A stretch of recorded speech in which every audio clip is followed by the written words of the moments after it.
This video is created for entertainment and storytelling purposes only. The events, locations, and characters you are about to hear are either fictional or inspired by urban legends and unexplained mysteries. Viewer discretion is advised, as some scenes may be unsettling. They say some places don't just disappear from maps, they vanish from memory. Imagine driving down a quiet road at night, guided only by your headlights, when suddenly you pass a sign welcoming you to a town you've never heard of before. No Vita signal. No phone reception. Just a name carved into rusted metal, standing crooked under a flickering streetlight.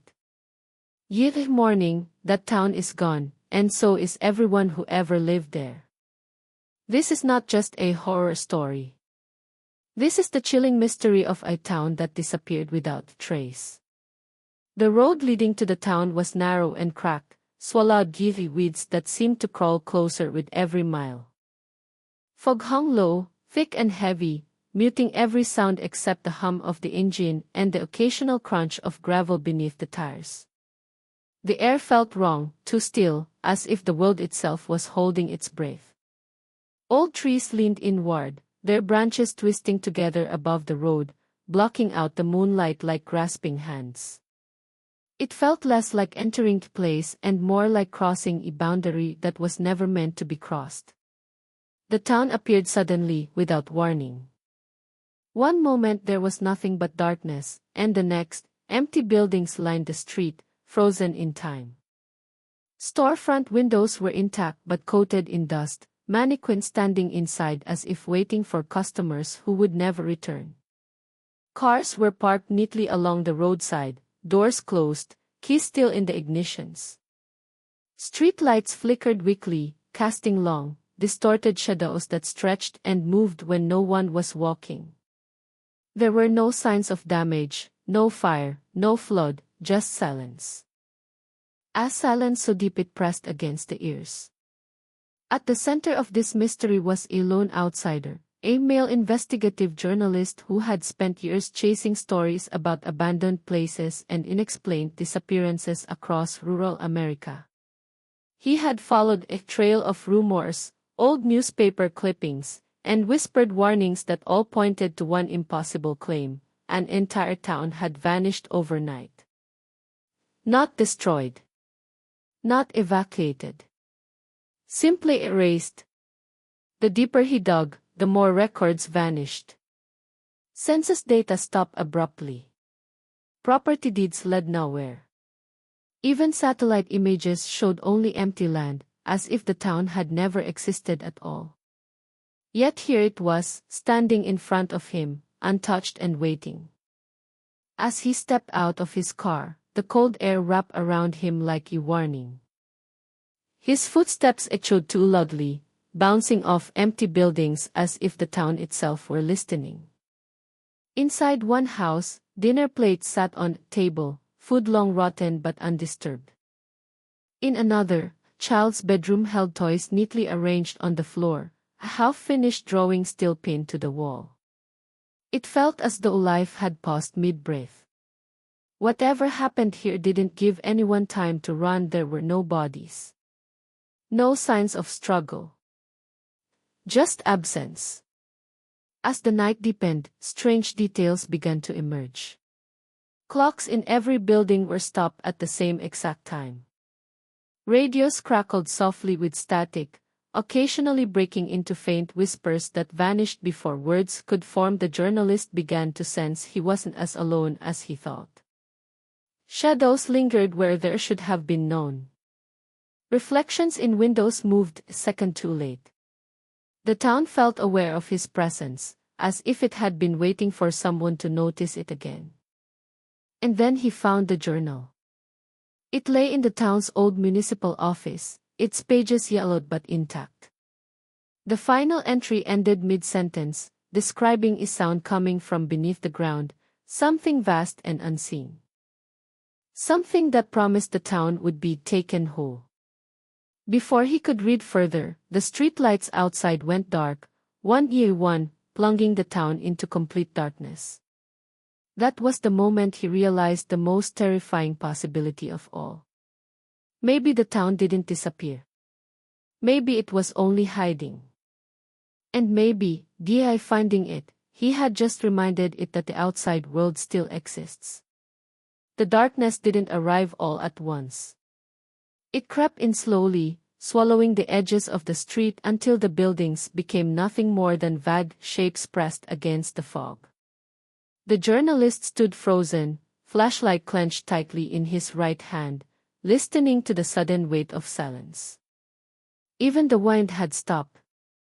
His phone screen glowed briefly as he tried to turn it on again, but there was no signal, no bars, no emergency mode, nothing. Just his blank screen reflecting his own uneasy face before it went dark.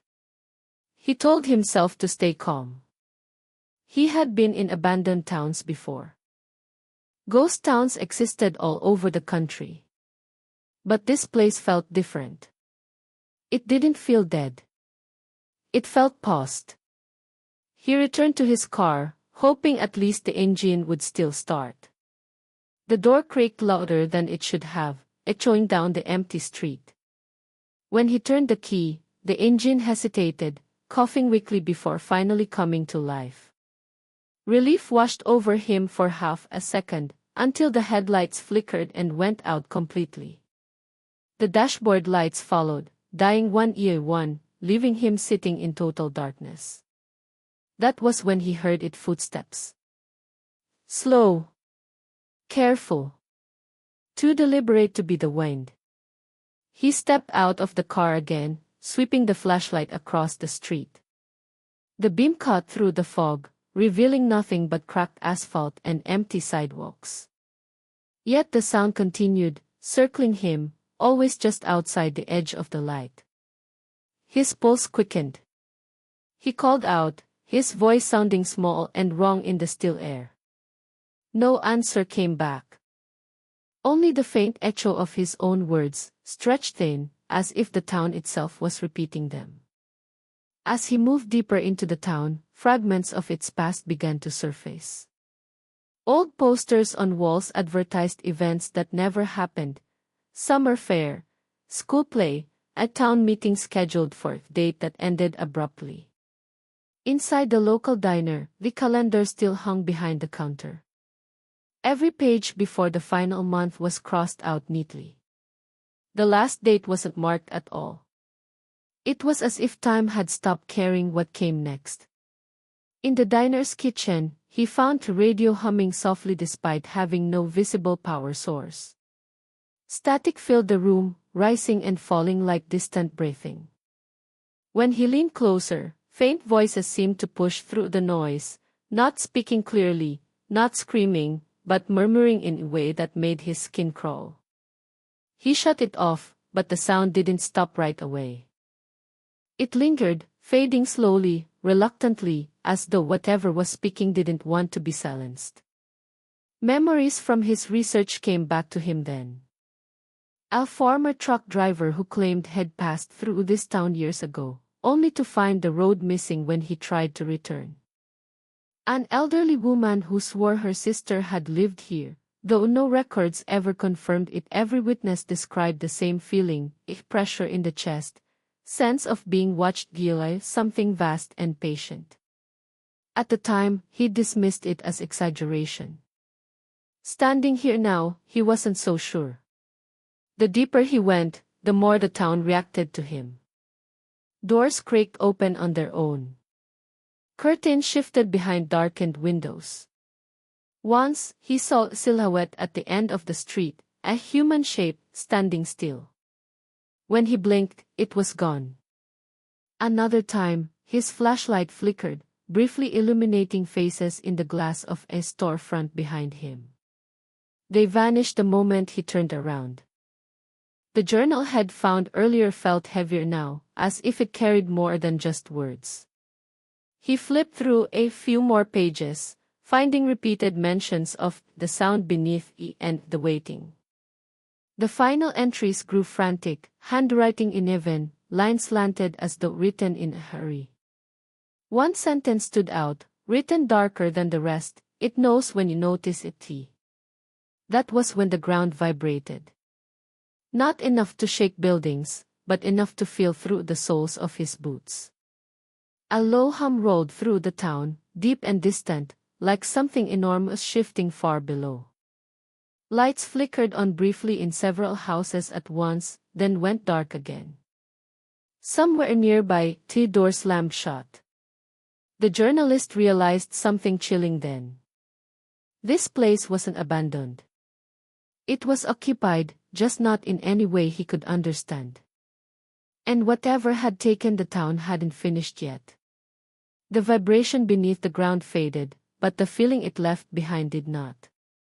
The journalist stood still, every nerve alert, as if moving too suddenly might draw attention from whatever had stirred below. The fog seemed thicker now, pressing in closer, blurring the edges of buildings until the town felt smaller, tighter, like trapped slowly closing. His breath came out in short bursts, visible in the cold air, and for the first time since arriving, panic crept past his professional calm. He decided he couldn't stay in the open street any longer. The darkness felt alive out there. He moved into the nearest building, an old two-story house with peeling paint and a sagging porch. The front door was unlocked. Inside, the smell of dust and damp wood filled his lungs. The flashlight beam revealed a living room frozen in quiet order, family photos on the wall, a blanket folded neatly on the couch, lamp still plugged in. It felt too personal, too intimate, like he was standing inside someone else's memory.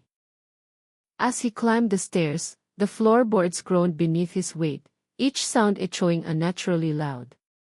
Halfway up, he heard it again, the footsteps.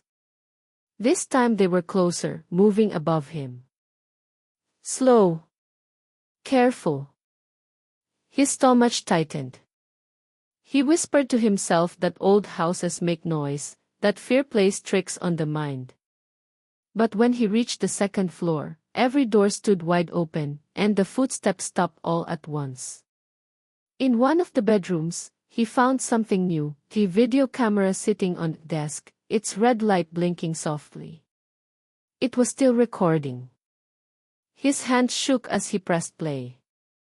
The screen flickered to life, showing a woman seated at the same desk. She looked exhausted, dark circles under her eyes, fear barely contained behind forced calm.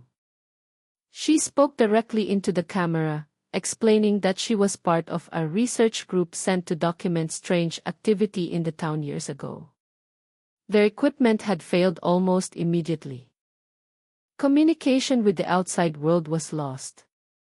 One year her colleagues began to vanish, not violently, not suddenly, but quietly, as if they'd simply stepped out of reality. The video ended abruptly, cutting off mid-sentence. The journalist felt a chill crawl up his spine. This wasn't just a forgotten town. Others had found it before him. And none of them had left a trail that led back out. The house reacted to his discovery. The lights flickered on briefly, illuminating the hallway in harsh, yellow glow. For a split second, he saw figures standing at the far end, dozens of them, shoulder to shoulder, motionless. Men, women, children. All staring. When the lights went out again, the hallway was empty. He stumbled backward, heart pounding, nearly dropping the camera. That was when a new sound joined the silence, a low, rhythmic knocking. It came from below the house, not from the door, but from under the floor. Each knock was slow and deliberate, like a signal. Like something counting. He fled the house, bursting back into the street, desperate for open space. The fog swirled violently now, forming strange shapes that dissolved when he focused on them. His sense of direction vanished. Streets twisted where he was sure they hadn't been before. Landmarks shifted. The town no longer followed its own layout. It was rearranging itself around him. As he ran, Fragments of sound filled the air, laughter, distant conversations, the echo of a town that was once alive. He realized with growing dread that these weren't recordings or memories. They were reactions. The town was replaying itself, over and over, like a broken loop. The secondary fear settled in then, heavier than the first. What if the town wasn't hiding from the world? What if it was protecting the world from whatever lived beneath it? He reached what should have been the town's edge, where the road had brought him in. Instead of an exit, he found only more buildings, stretching endlessly into the fog. The heavy above seemed lower now, pressing down, the stars barely visible. His phone suddenly buzzed in his pocket, vibrating violently. For one hopeful moment, he thought he had a signal. The screen lit up with a single message. My egg shouldn't have stayed. Before he could react, the ground pulsed again, stronger this time. Cracks spread across the street, crawling toward his feet. Somewhere deep below, something shifted, waking fully at last. And the town, silent for so long, seemed to brace itself for what was coming. The message on the phone vanished as quickly as it appeared, the screen going black before he could even think to reply. The vibration under his feet grew steadier, no longer a warning but presence. Each pulse felt closer, more intentional, as if something beneath the town had finally focused on him. He backed away slowly, trying to keep his balance as the cracked street shifted like loose skin over bone. Panic tightened his chest. He ran again, but the town no longer behaved like a place meant to be navigated. Streets curved inward, looping back on themselves. Buildings he had passed minutes ago reappeared in front of him, unchanged, waiting. The fog thickened until it swallowed the lower halves of the houses, making them appear to float. His flashlight beam weakened, struggling to cut through the air, flickering as though it, too, was afraid. He ducked into an alley, hoping to hide, to think. The walls felt closer than they should have been. His breath echoed back at him, layered and distorted, as if someone else was breathing just a moment behind him. He pressed his hand against the brick, steadying himself, when he felt movement beneath his palm. Slow vibration, like a heartbeat running through the town itself. A whisper brushed past his ear. Not a voice. Not words. Just a sound shaped like intent. He spun around, flashlight swinging wildly. For an instant, the beam caught faces emerging from the fog, pale, unfocused, their expressions empty. They weren't reaching for him. They weren't threatening him. They were watching, standing too close, crowding the narrow space. Men and women of different ages. A few children, their eyes reflecting the light strangely. Then the beam flickered, and they were gone. The ground shook harder, forcing him to his knees. Somewhere nearby, sirens wailed briefly, police, ambulance, fire, then cut off all at once, as if swallowed. The sounds of the town grew louder now, doors opening and closing, distant footsteps, muffled conversations overlapping in a confusing chorus. It felt like every moment of the town's past was bleeding into the present. He staggered back into the street and noticed something horrifyingly new. Lights were turning on inside the houses. One by one. Window after window glowing softly through the fog. Shadows moved behind the curtains, slow and unnatural, stretching and shrinking as if the people inside no longer understood their own shapes. The town wasn't empty anymore. Or maybe it never had been. His instinct screamed at him to find shelter, but every building now felt worse than the street. He realized with growing dread that the town wasn't just trapping him, it was drawing him deeper, guiding him toward something. The vibrations formed a horrifying, almost like footsteps, leading him toward the center of town where the buildings leaned inward around a wide, open square. At the square's center stood a structure he hadn't seen before, a low concrete building, half sunken into the ground, its entrance cracked and warped. The hum beneath the earth was strongest there, vibrating through his bones, blurring his vision. The journal in his bag seemed to pulse in time with it, as if responding to a call. He didn't want to go closer. His feet moved anyway. As he approached, the fog peeled back slightly, revealing the ground around the structure scarred with deep fractures. From within the cracks seeped a faint, shifting darkness that didn't behave like shadow. It moved slowly, deliberately, retreating when the flashlight touched it, then creeping back the moment the light shifted away. The whispers returned, louder now, pressing into his mind. Not commands. Invitations. Promises of answers. Of understanding. His head throbbed as fragments of thought that weren't his own slid into place, images of the town sinking, folding inward, wrapping itself around something vast and unknowable. Not destroyed, but chosen. A sudden slam echoed behind him. He turned to see the street ceiling shut, fog rising like walls, cutting off every direction except the one leading forward. The silhouettes appeared again, lining the edges of the square, standing perfectly still.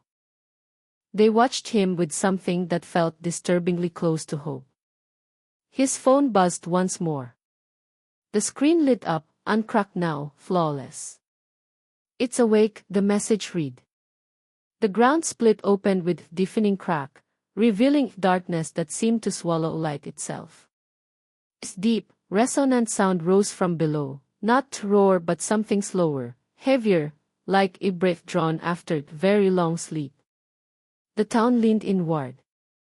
And the journalist realized the worst truth of all. Whatever lived beneath this place wasn't hunting him. It was waiting for him to come closer. The ground didn't close again. Instead, it stayed open, breathing slowly, like the chest of something massive just beneath the surface. The journalist stood frozen at the edge of the flashlight, trembling in his grip, its beam swallowed almost instantly by the darkness below. The sound rising from the opening wasn't loud, yet it filled everything, his ears, his thoughts, his sense of self. It felt ancient. Patient. Certain. The silhouettes around the square stepped forward in unison. They moved like people, but not quite right. Their steps were slightly delayed, as if the ground told them when to move. As they came closer, details sharpened. Faces were visible now, normal faces, frightened ones, tired ones. A woman clutched her coat tightly around herself. An elderly man stared at the ground as if ashamed to look up. A young boy held a toy car in one hand, his other hand empty, as though someone had just let go. They weren't threatening him. They were pleading. A sudden pressure built in his head, and images flooded his mind without warning. The town as it once was, alive, loud, ordinary. Children running through sprinklers. Cars lining the streets.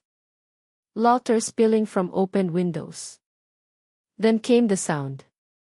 The same deep hum he felt now, but faint at first, ignored for years.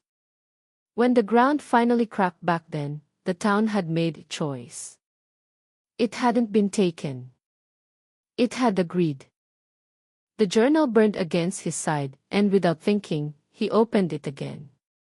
Pages he hadn't seen before filled the back, written in different handwriting, layered over each other like echoes.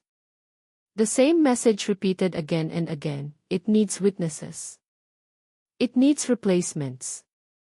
It can't stay asleep without us. His heart pounded so hard it hurt. This wasn't a random disappearance. The town hadn't vanished to escape something beneath it. It had sealed itself around its living walls. Human anchors. The people hadn't died. They had stayed. And now the town was incomplete. The silhouette stopped just short of him. The woman stepped forward, her face clearer than the rest. Her lips moved, but the sound came from everywhere at once. "You're here now." The ground pulsed, stronger than ever, and the crack widened.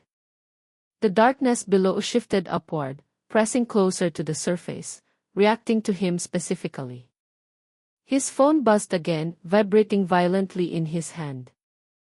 This time, the screen showed a live video feed. It was him, standing in the square. But the angle was wrong, lower, closer to the ground, as if filmed from inside itself. The message beneath the video appeared slowly. "Essie must stay." Every instinct screamed at him to run, but there was nowhere left to go. The fog walls tightened.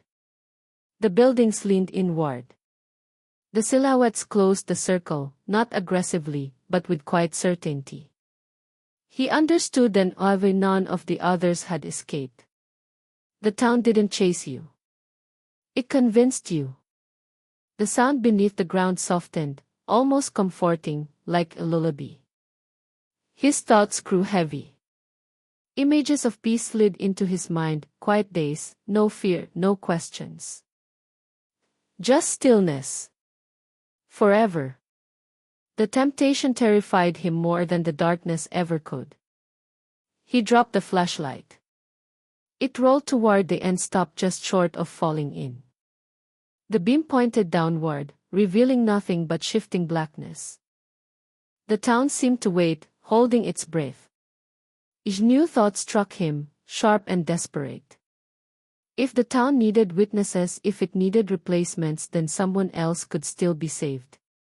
With shaking hands, he turned on his camera and aimed it at himself, forcing his voice to stay steady as he spoke. He explained everything, the town, the people, the thing beneath it. He begged whoever might see this to never follow the road, never search for the missing place, never answer the call of curiosity. As he finished recording, the silhouettes reacted. The woman's expression changed, not anger, not fear, but something like disappointment. The ground shook violently, cracks spreading outward as if the town itself were resisting his choice. The darkness surged upward. The last thing he felt was the town pressing in from all sides, not cruelly, but firmly, like hands guiding him into place. And just before the closed, just before the sound settled again into silence, one final question echoed in his mind, one that now passes to you. What would you do in this situation? Do you think the protagonist will survive? The darkness surged upward, but it didn't take him immediately. Instead, it stopped just inches from his boots, rippling like a living surface. The town held still.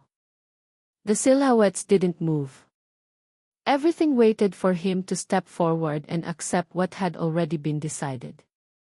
His legs trembled so badly he nearly collapsed, but fear sharpened into something else, anger, maybe, or a refusal. He had come here to expose the truth, not become part of it. He screamed, and threw himself backward, clawing at the cracked asphalt as the ground pulled at him. His fingers slipped into widening fractures, skin tearing as he dragged himself away inch by inch. The vibration beneath the town intensified, no longer patient. The sound changed, rising into deep, resonant pressure that rattled his teeth and blurred his vision. The silhouettes reacted for the first time, stepping forward urgently, their calm breaking into panic. "You can't leave," the voices pressed into his mind. "It won't hold." He forced himself upright and ran, not toward the road, not toward escape, but toward the concrete structure at the center of the square. The journal's words finally made sense. The town wasn't just prison. It was a seal. And seals could be broken. The entrance yawned open as if expecting him. Inside, the air was warmer, thick with the same low hum that had haunted him since his arrival. The walls were lined with markings, handprints layered over each other, some fresh, some so old they had sunk into the concrete. At the center of the chamber, the ground dropped away into a pit that pulsed with darkness. The town shook violently as he approached the edge. Above him, he could hear buildings groaning, windows shattering, the carefully held balance beginning to fail. The silhouettes' voices grew frantic now, overlapping, pleading with him to stop. He understood the final truth then. The town didn't need witnesses anymore. It needed a sacrifice. He pulled out the camera one last time and aimed it into the pit, forcing the light into the darkness. For the first time, something pushed back against it, not shape. Not a face. Just pressure, immense and aware. The darkness recoiled slightly, as if disturbed by being seen so clearly. With a hoarse shout, he threw the camera into the pit. The effect was immediate. Its deafening sound tore through the chamber, not roar but rupture, like something immense losing its grip.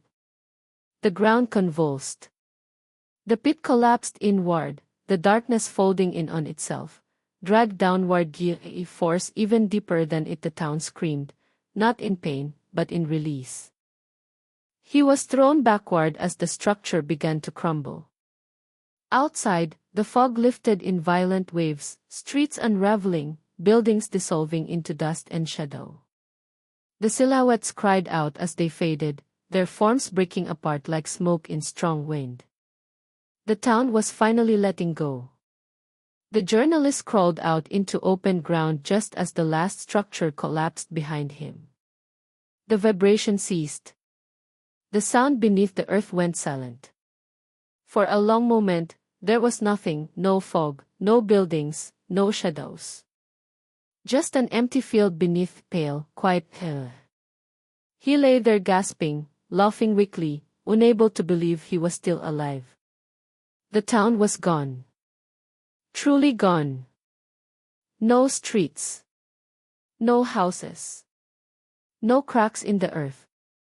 Only tall grass swaying gently in the wind, as if nothing had ever stood there at all. Sirens wailed in the distance. Rescue teams found him hours later, disoriented, injured, clutching the journal to his chest. He told them everything. They listened politely. They found no evidence. No town. No concrete structure. No pit.